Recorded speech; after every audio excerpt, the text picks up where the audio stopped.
পাচ্ছ আমি একদম ড্রেস চেঞ্জ করে আলাদা লুকে চলে এসেছি। এই জাস্ট ঘরে ঢুকলাম, আমি পুজো সব কিছু কমপ্লিট করে প্রসাদ টোসাদ দিয়ে ঠাকুরের জায়গা পরিষ্কার করে সব কিছু পরিষ্কার করে ঢুকলাম জাস্ট ঘরে। তো তার মাঝখানে আমি আর সেরকম কিছু ভিডিও করতে পারিনি, আর আমারও কিছু ভিডিও করতে পারিনি। তো যেটুকুনি তোমাদের সঙ্গে শেয়ার করার জন্য ভিডিওটা করেছি, তো তোমরা দেখো কেমন লাগে। তো চলো আগে ভিডিওটা দেখ।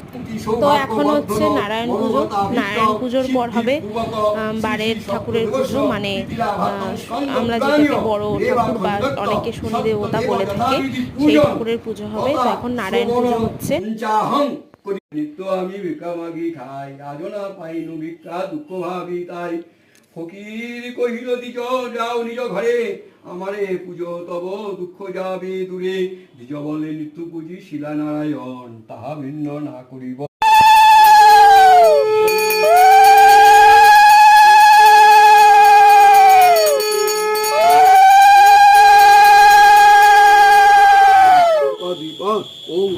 তো এখন হচ্ছে বারের পুজো, মানে বড় ঠাকুর শনি ঠাকুরের পুজো হচ্ছে। এতটুকুই ক্লিপ নিতে পেরেছি তোমাদের জন্য, এতটুকুই পেরেছি তোমাদের জন্য ভিডিও করতে, কারণ বুঝতেই পারছো বাড়িতে পুজো থাকলে কতটা পরিমাণে প্রেশার থাকে মাথায়, কতটা চাপ থাকে, পরপর দুটো পুজো। ঠিক আছে, তো যাই হোক, জানি না তোমাদের কতটা কি ভালো লেগেছে। অবশ্যই আমাকে সাপোর্ট করো, আমার পাশে থেকো।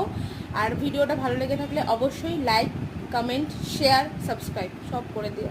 আর যারা ফেসবুক থেকে দেখছো তারা অবশ্যই আমার ফেসবুক পেজটাকে ফলো করে দিও, আর আমার ইউটিউব চ্যানেলটাকেও সাবস্ক্রাইব করে দিও। তো তোমাদের সঙ্গে দেখা হবে আবার নেক্সট ভিডিওতে। আশা করছি তোমরা সকলেই ভালো আছো, ভালো থেকো, সুস্থ থেকো। সবাইকে শুভরাত্রি অ্যান্ড টাটা।